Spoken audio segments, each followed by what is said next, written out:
¿Me permite, hermano, ayudar? Cantemos el número 400, que hay que dar una pausa y volver a repetir, porque algunos ni siquiera están encontrados. Entonces, repetir, volver a decir el himno número 400. Y para no confiar en la memoria, tiene que tener dentro de su Biblia los números de himnos que se va a cantar. Porque a veces la memoria nos traiciona con la emoción y fallamos. Deben entender, hermano, 2 veces, porque una vez allá todavía sí está quedando, no está encontrando, ya se empieza a cansar. Si fuera posible, 3 veces. Es muy simple. Se anuncia el himno 400, se hace una pausa y se hace algún breve comentario tal vez. El presidir tampoco significa predicar. No hay que pasar aquí presidiendo y predicando ya, porque no es esa la función. Se da una pausa y se repite, para que quieren. Entonces, si fuera posible, si descubrimos a quien nos está escuchando, volver a repetir. ¿Se entiende esto? ¿Le parece bien? Los pasajes bíblicos también el predicador 3 veces tiene que repetir. Sí, los pasajes bíblicos, porque mientras uno está buscando, ya el predicador, ya está, el enseñador ya está enseñando, diciendo. Sí, exactamente. Me alegra que se entienda, no sea que me torna mal para ayudar. Se anuncia el texto y un breve momento y se vuelve a anunciar. Y en la lectura correcta, hay que respetar los signos. Punto, coma, signo de interrogación, admiración. Hay que respetar, no hay que leer seguido, así pasando por encima de todo. Es una manera de ayudar un poco también. El acento también es muy importante, hermano. Que acento, todo lo que es lectura correcta. Acá, por ejemplo, te voy a leer, no soy un ejemplo perfecto, pero todo es para ayudar. 1 Corintios 12. No quiero, ahí hay una cosa. No quiero, hermanos, otra cosa. No quiero, hermanos, que ignoréis acerca de los dones espirituales. Por dar un ejemplo. No quiero, en la coma se hace una pausa. No quiero, hermanos, que ignoréis acerca de los dones espirituales. Y ahí hay un punto. Aquí hay profesora que pueda ayudar en eso, pero como no está acá, ¿está bien, hermana? Sí, así mismo. Hay que respetar. Bueno, vamos a leer nuestro texto. Porque así como el cuerpo es uno, yo me quedo más para hacerle entender.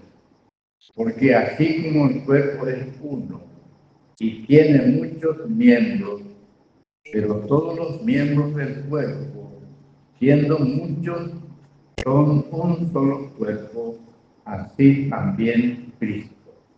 Palabras claras, respetando los signos. Si hay interrogación, hay que hacer hablar y admiración, todo. Es una manera de aprender. Vamos a volver a leer. Porque así como el cuerpo es uno y tiene muchos miembros, pero todos los miembros del cuerpo, siendo muchos, son un solo cuerpo, así también Cristo. Porque por un solo espíritu fuimos todos bautizados en un cuerpo, sean judíos o griegos, sean esclavos o libres, y a todos se nos dio a beber de un mismo espíritu. Ahora el 18, para no perder así, ya leímos ayer y espero que hayan leído en su habitación el 18. Más ahora Dios ha colocado los miembros, cada uno de ellos, en el cuerpo como Él quiso. Nótese esa expresión, esa palabra en el alcance. Dios, más ahora Dios ha colocado los miembros del cuerpo, cada uno de ellos, como Él quiso. Tenemos que notar esa expresión, como Él quiso. No como yo quiero, no como yo deseo, no como yo anhelo, no. Como Él quiere. La soberanía de Dios hay que respetar, hay que obedecer, porque Él es el soberano, Él es el Rey de Reyes, el Dios omnipotente, el creador del mundo, dueño de todo. Entonces tiene una soberanía como Él quiso. Ahí mismo hay a veces dificultades porque a veces lo que nosotros queremos, lo que es nuestra voluntad, lo que es nuestro deseo, lo que es nuestro anhelo, pero no es, la iglesia no es así. Hermano, disculpe, hermano, tengo una controversia, por decir así, sobre este tema. Cuando en el capítulo, en el versículo 13 dice, porque por un solo espíritu fuimos todos bautizados en un cuerpo. Eso se refiere al bautismo del Espíritu Santo, eso no cabe dentro de nuestra doctrina, hermano. Porque el pentecostalismo puede hacer un bautismo del Espíritu Santo, y Sí, etcétera, etcétera. Sí. Entonces, sí. No, eso se refiere al bautismo del Espíritu Santo. Ya, ellos dicen que hay que orar mucho, con mucha oración, con mucho ayuno, invocación, y de repente si habla en lengua, ahí recibe el Espíritu. Está totalmente errado, equivocado y mal interpretado. Por un solo espíritu fuimos todos bautizados en un cuerpo, sean judíos o griegos, sean esclavos o libres, y a todos se nos dio a beber de un mismo espíritu. Se refiere al bautismo del Espíritu Santo en el cuerpo de Cristo. Hermano José, Sí. yo creo que usando un sinónimo se puede interpretar mejor. Por un mismo espíritu fuimos introducidos o incorporados al cuerpo de Cristo. Sí. Gracias, hermano. Muchas gracias. Bautismo en el cuerpo de Cristo significa que en el momento de nuestra conversión, en el momento que verdaderamente abrimos el corazón y recibimos a Cristo como Salvador, hay una entrega que nos vino a una conversión verdadera. Entonces ya el Espíritu nos bautiza en el cuerpo de Cristo, que es la iglesia. Ya nos introduce, ya nos, como dice Alejandro, ya estamos incorporados. Y no solamente eso, hermano, sino ya estamos colocados por Dios en el lugar donde vamos a tener que ejercer algún ministerio. Ya estamos colocados. Y el servicio, no pienso desarrollar eso, el servicio a Dios, verdaderamente, el servicio espiritual, es según los dones que Dios da. Y un hermano puede recibir un don, puede recibir dos, puede recibir 3, 4, 5, pero nadie, si es verdadero convertido, renacido, un don mínimo. No es que no recibe ningún don, pero uno puede ser un mínimo. Por ejemplo, el que profetiza, habla a los hombres para edificación, exhortación y consolación. Esa es la definición de lo que es el aspecto de la profecía.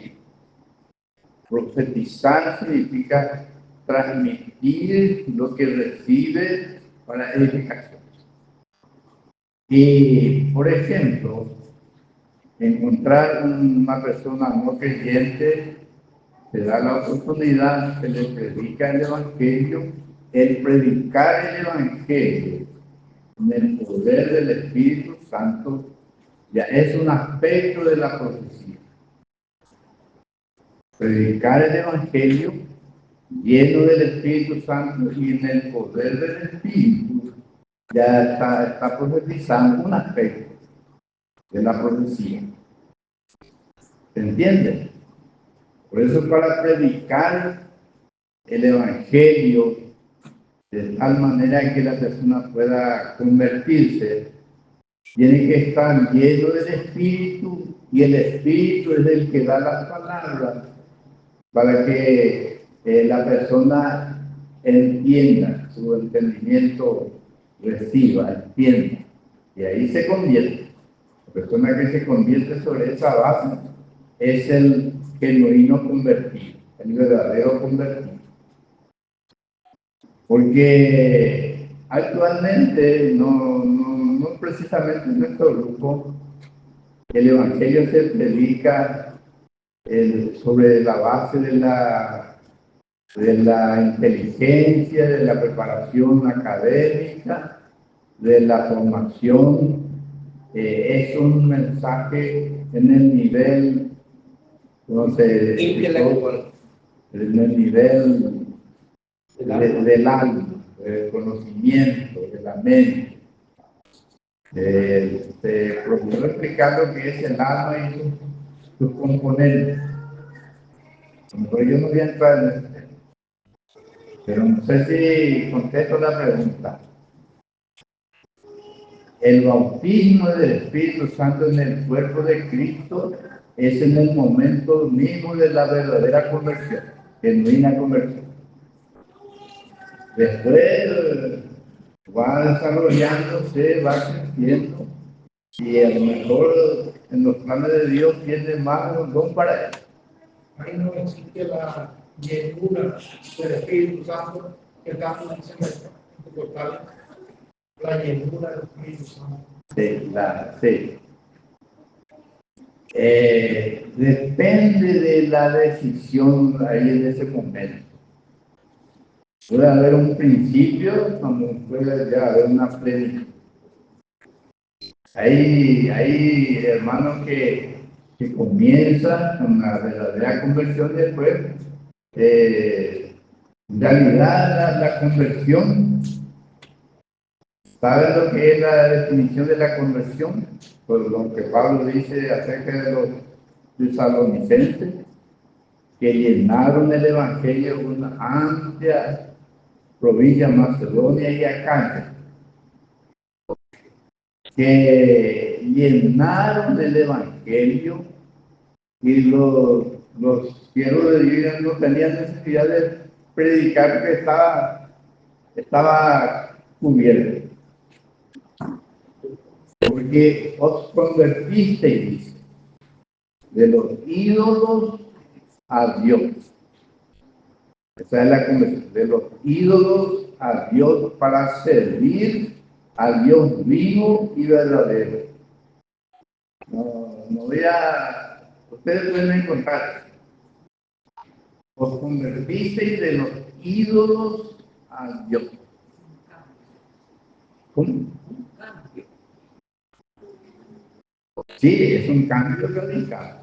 Conversión de los ídolos a Dios para servir al Dios vivo y verdadero. Una pregunta. A lo mejor es un poco tonta la pregunta, pero ¿quién puede definir lo que es un ídolo?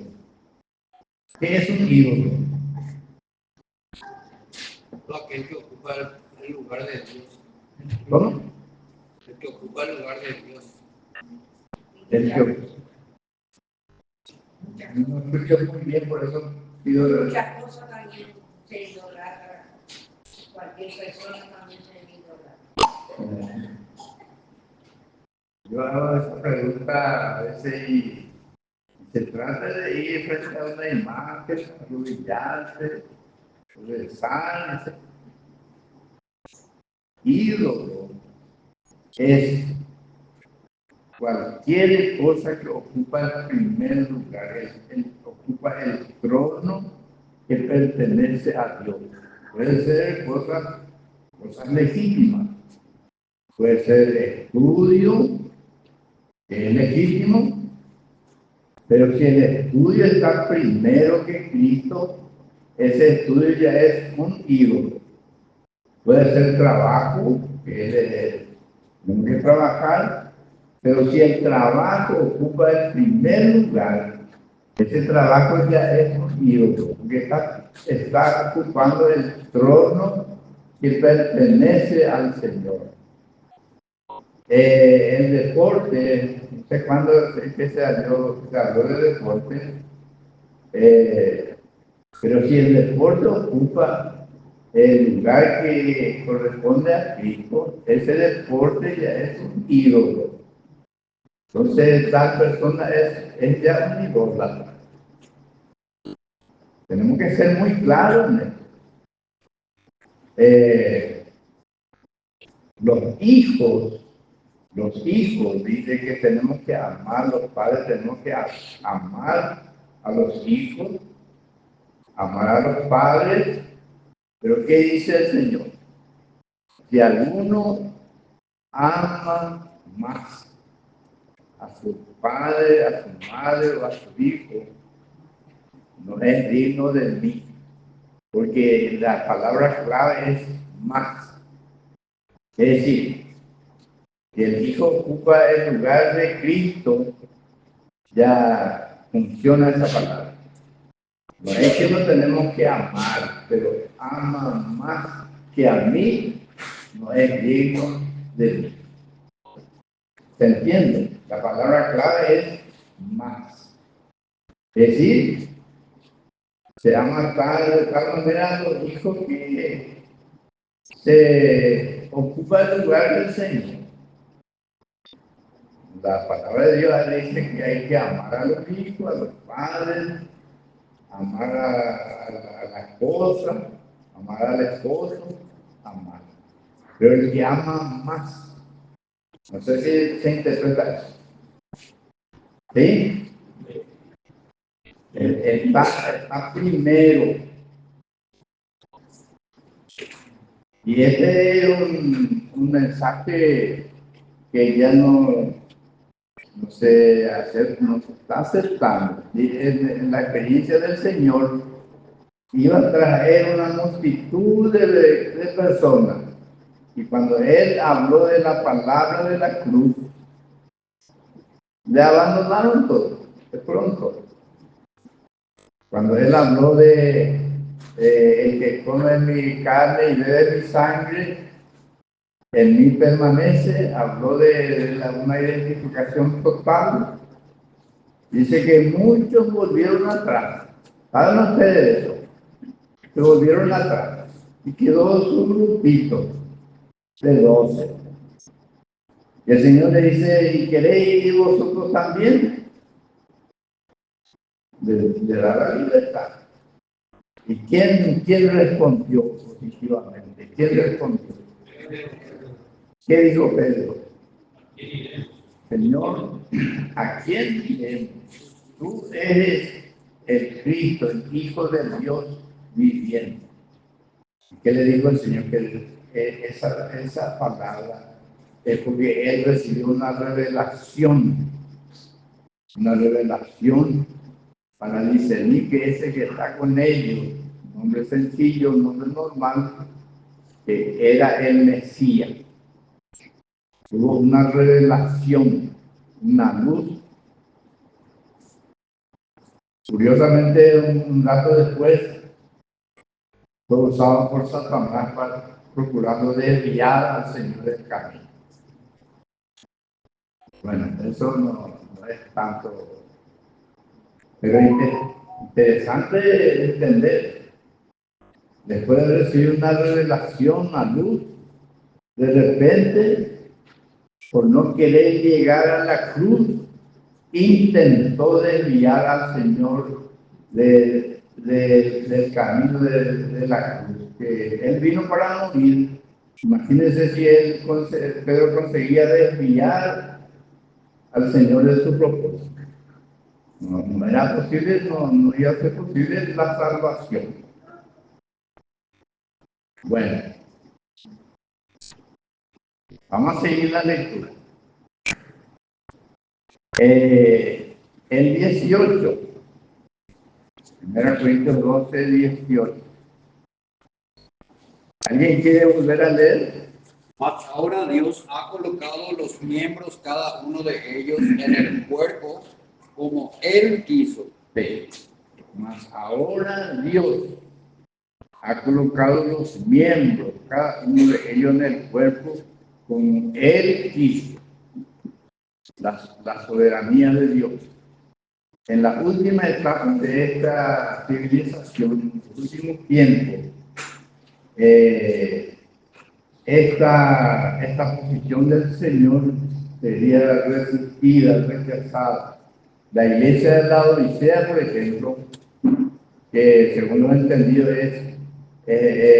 corresponde a la última etapa de la civilización. Tal vez estamos ya en esto. ¿Dónde estaba el Señor? ¿Quién sabe? Y golpeando la puerta. ¿Dónde estaba él? ¿Cómo? Fuera de la iglesia. Estaba afuera. Y golpeando, queriendo entrar. Segundo estudioso, existía en aquel tiempo esa iglesia de la Odisea, pero al mismo tiempo era una profecía futurista. Que eso sería, por ejemplo, Éfeso se supone que figura de la iglesia primitiva, el comienzo, y la Odisea ya correspondería a la última etapa. Y ahí el Señor estaba golpeando, estaba afuera, ya estaba rechazado como cabeza y gobernando la iglesia. Qué importante es estudiar esta parte. Muy bien, vamos a seguir leyendo.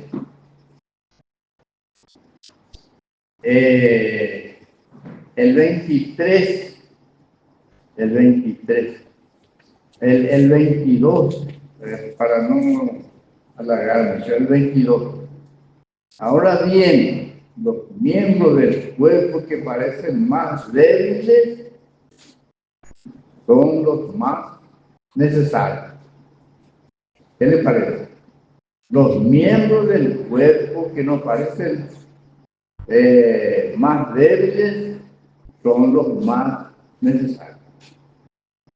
Se comenta, algunos comentarios dice que esta parte de los párpados, miembro débil, pero tiene una función. No está de balde. Los miembros del cuerpo que parecen más débiles son los más necesarios. Y a aquellos del cuerpo que nos parecen menos dignos, a estos vestimos más dignamente. Y los que nosotros son menos decorosos se tratan con más decoro. Porque los que nosotros son más decorosos no tienen necesidad. Pero fíjense lo que dice ahí. Pero Dios ordenó el cuerpo. Dios ordenó el cuerpo para que no haya desavenencia en el cuerpo, sino que los miembros todos se preocupen los unos por los otros. Creo que salté eso.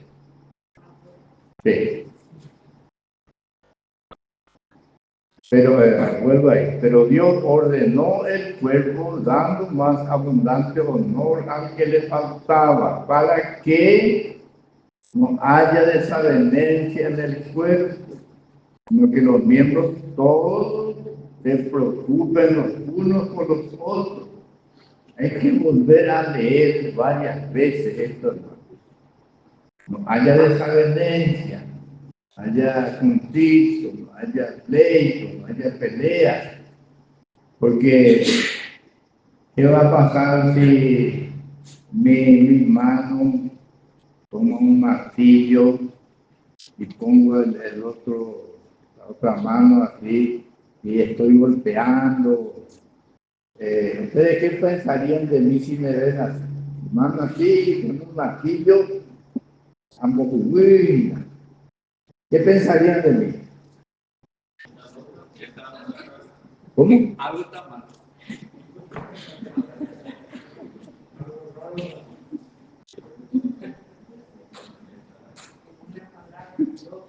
¿Cómo? Pensaría que estoy loco. Un loco lo que podía hacer. O le pongo una piedra para que se tropiece y se caiga. Que no haya desavenencia del pueblo. El Señor dice, un nuevo mandamiento os doy, que os améis unos a otros como yo os he amado. Me interesa lo que se canta. A ver si cantamos sin entendimiento. Pablo dice, cantaré con el espíritu, pero cantaré con entendimiento. Ya por la regla pero a veces no queremos ni saludar. Eso acontece. Eso acontece. Empecé conmigo, igual, todo. La justicia, hermano. Le comento que años atrás, muchos años atrás, viviendo en el barrio Pilar, llegaban hermanos en casa. Y mi esposa y mis 3 hijas estaban ahí, le recibieron al hermano. Y un momento después sale una hija, se va. Después sale, enfrenta otra. Y después otra, las 3. Y queda mi esposa. Mi esposa comparte con el hermano. Ana es simpático, país,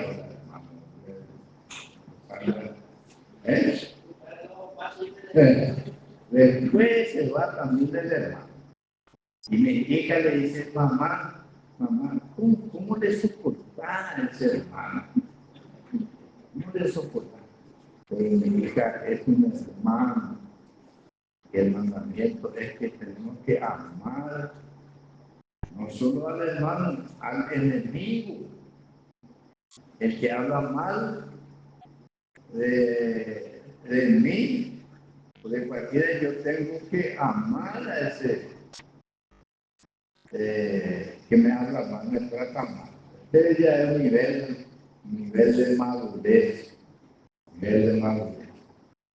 Y fácil pues ya escupe, ya de la Cuba, pero si descubrimos que nos ama, nos quiere, es fácil corresponder.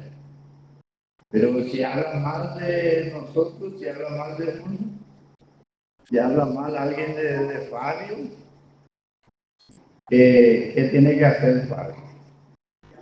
Amar y orar por ese que te está difamando, hablando mal de tu persona. Ahora con ese. Sí. No, eso requiere madurez espiritual y estar bien en la fe, en el amor, porque acontece estas cosas, acontece. Nadie se escapa de eso, no estamos libres de nadie de eso. Nadie puede decir a mí no me va a pasar. Acontece. Y como que me tomó de ejemplo, hermano, justamente eso es lo que pasa. Y muchas veces es difícil acercarse al hermano y decirle qué es lo que pasa, qué es lo que... Entonces, la oración por ese hermano, para que el Señor toque su mente, su corazón, su espíritu, y entienda y comprenda que tenemos que tener una buena relación. Muy bien. El 25, para que no haya desavenencia en el cuerpo, sino que los miembros todos se preocupen los unos por los otros. Después, el término del pasaje que ya se leyó, dice, el 26 dice, de la manera que si un miembro padece, todos los miembros se duelen con él. Y si un miembro recibe honra, todos los miembros se gozan. Vosotros, pues, sois el cuerpo de Cristo y miembros cada uno en particular. Me explicó una vez un profesional que el no amar, el no llegar a ese nivel de amar al enemigo o quien habla mal de nosotros, que eso produce celo. Celo es de nivel profesional, así, peluquero contra peluquero, chofer contra chofer, así, en el mismo nivel. Yo soy profesionalmente fabricante de calzado. Y si hay algún fabricante de calzado que hace los mismos productos, si hay un celo, yo procuro descalificar. ¿Se entiende eso? De profesional a profesional.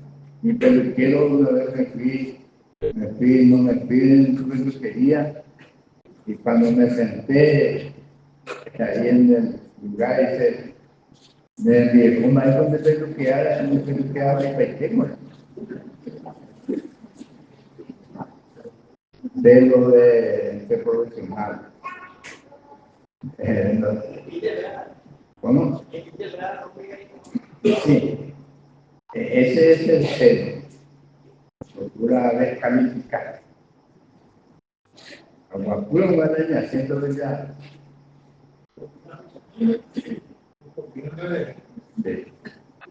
Me dijo, maestro de peluquear. Bueno, ese es el celo. Y el celo, ¿de dónde nace el celo? Hablan ustedes. ¿De qué fuente? ¿Qué dice Santiago? Del renal animal diabólica. Porque el celo, bueno, es Destructor. Sí. Bueno, volvamos al verso 27. Ahora, vosotros, pues, sois el cuerpo de Cristo y miembros, cada uno en particular. El cuerpo es uno, ya anoche ya de la unidad. La unidad. Es vital, es importante estar unidos. Y para que esto sea real, no tiene que ser la unidad que promueven los políticos. Los políticos, cuando va a haber elecciones presidenciales, me imagino, vaya, pero cuando va a haber elección presidencial, ¿cómo? Unidad granítica. Sí. Como dijo un periodista, entierran sus hachas y promueven la unidad. Tenemos que unir para tomar fuerza. Entierran sus hachas y se unen. Pero si una vez que gana, se entierra otra vez sus hachas. Comienza otra vez el lío en la pelea. No, esa es una unidad, como promueven los políticos. La unidad espiritual es resultado natural de la verdadera consagración y unión con Cristo. La unidad espiritual es resultado natural de la verdadera consagración y unión con Cristo. Se capta eso, la verdadera unidad. Tenemos que llegar a la cruz, a la consagración total, a la rendición total, y entonces se produce esa unidad verdadera. Hay un texto ahí en el Evangelio de Juan, el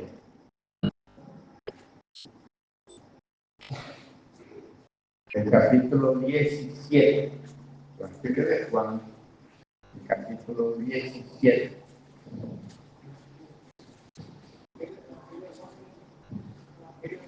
Sí, Evangelio de Juan, capítulo 17. Pero venga a practicar ahí en el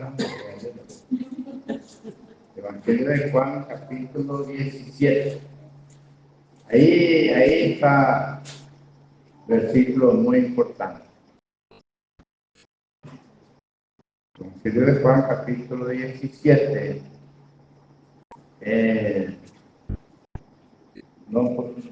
Ustedes pueden leer todo en su casa. El 17 es importante. Pero la parte que habla de la unidad solamente. El 11, y ya no estoy en el mundo. El verso 11. Ya no estoy en el mundo, mas esto está en el mundo. Y yo voy a ti, Padre Santo, a los que me has dado, guárdalos en tu nombre, para que sean uno, así como nosotros. Cuando estaba con ellos en el mundo, yo los guardaba en tu nombre. A los que me diste, yo los guardé, y ninguno de ellos se perdió, sino el hijo de perdición, para que la escritura se cumpliese. Pero ahora doy a ti, y hago esto en el mundo, para que tengan mi gozo cumplido en sí mismo. Yo les he dado tu palabra, y el mundo los aborreció, porque no son del mundo, como tampoco yo soy del mundo. no ruego que los quites del mundo. Hay otra versión que no ruego que los quites del mundo, sino que los guardes del mal. La otra versión dice, los guardes del maligno. Y hablando de los creyentes, dice, no son del mundo, como tampoco yo soy del mundo. Santifícalos en tu verdad. Tu palabra es verdad. Y el 20, ¿quién puede leer el 20, por favor? Correctamente, claramente. Mas no ruego solamente por estos, sino también por los que han de creer en mí por la palabra de ellos. Y luego, para que todos sean uno, como tú, oh Padre, en mí y yo en ti, que también sean ellos uno en nosotros. ¿Para qué? ¿Para qué? Para que el mundo crea que tú me enviaste. Que en la casa del Señor, tu iglesia, se manifiesta esta unidad, este amor entre hermanos.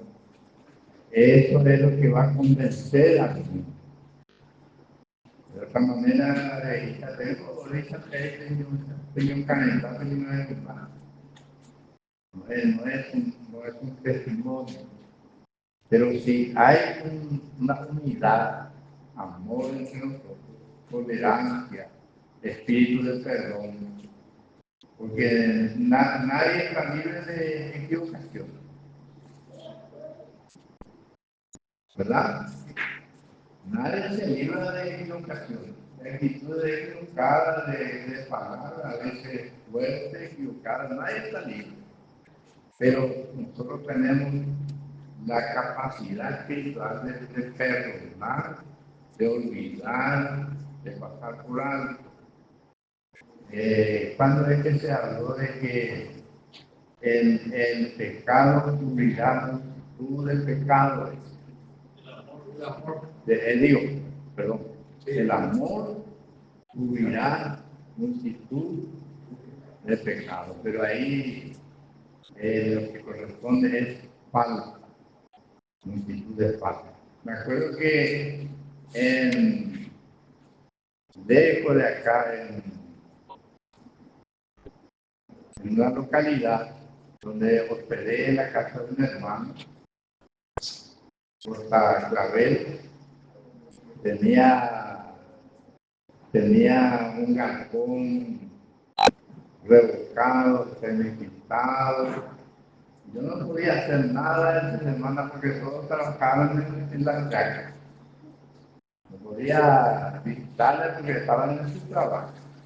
Y le dije al hermano, si conseguimos cal y si me prestara, si me permití que un hijo tuyo, poco ya grandecito, me ayude, yo sé pintar eso. Yo te voy a hacer, porque ¿qué voy a hacer todo el día acá? Y los galetos, hermanos, no, yo quiero hacer, yo sé hacer, yo voy a hacer, hermano. Si conseguimos cal y una brocha y un hijo como ayudante, finalmente le convencí. Y empezamos primero con una escoba a echar de la araña, un remiendo así, y le pasé con el chico una mano. No era muy grande el galpón. Y se secó esa una mano y después la segunda mano. La segunda mano. Y quedó un cuadradito así que no tocó la segunda mano. La segunda mano. Y cuando se estaba secando completo, llega un hermano y cuando entró dice, Pepe de ella, por ahí, ese cuadro, ese cuadrito, Pepe. Él si iba a aplicar la escritura, él podía pasar eso. Pero ¿cómo es el humano? Ese cuadro, algo como mi Biblia, así nomás. Pero se notó claramente que nos pasó la lucha y me dijo, Pepe de ella, por ahí.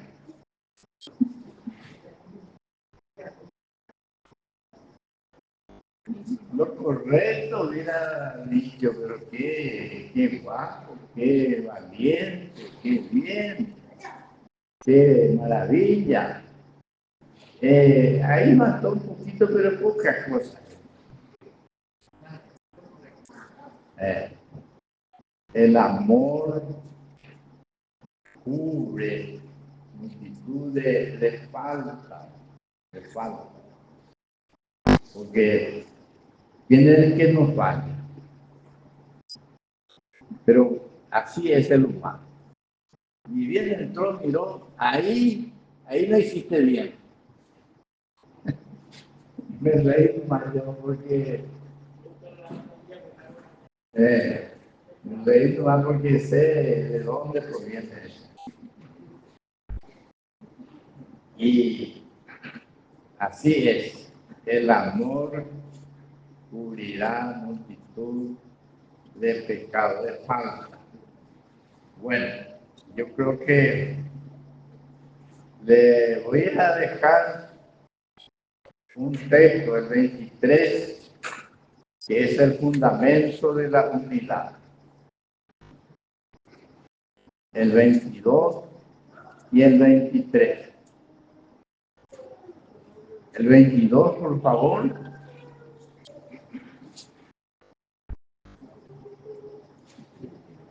¿Puede leer, por favor? Juan 17, 22. La gloria que me diste, yo les he dado, para que sean tú, así como nosotros somos tú. Yo en ellos, tú en mí, para que sean perfectos en unidad, para que el mundo conozca que tú me enviaste y que los has amado a ellos como también a mí me has amado. Bueno, ese es el fundamento de la verdadera unidad espiritual. La gloria que me diste, yo les he dado, para que sean uno, así como nosotros somos uno. Yo en ellos, ¿qué alcance tiene ese efecto? Yo en ellos y tú en mí, para que sean perfectos en unidad, para que el mundo conozca que tú me enviaste y que los has amado a ellos, como también a mí me has amado. La clave, la base, el fundamento es yo en ellos. Podemos decir nosotros que Cristo vive en mí. ¿Qué dijo Pablo? Cristo vive en mí. Él dijo así, decir que es posible. Yo en ellos y tú en mí, para que sean perfectos en unidad. Perfecto no quiere decir tampoco impecable, sino que habla de madurez espiritual, para que sean perfectos. Entonces, el Señor tiene que ocupar su trono, ocupar su lugar y ser quien gobierna. No sé si le hablé del GPS aquí. ¿Ya? ¿Ya? Sí. Cristo, nuestro GPS. En Cristo. Todo podemos en Cristo. Él nos fortalece. Y la verdadera unidad tiene ese fundamento.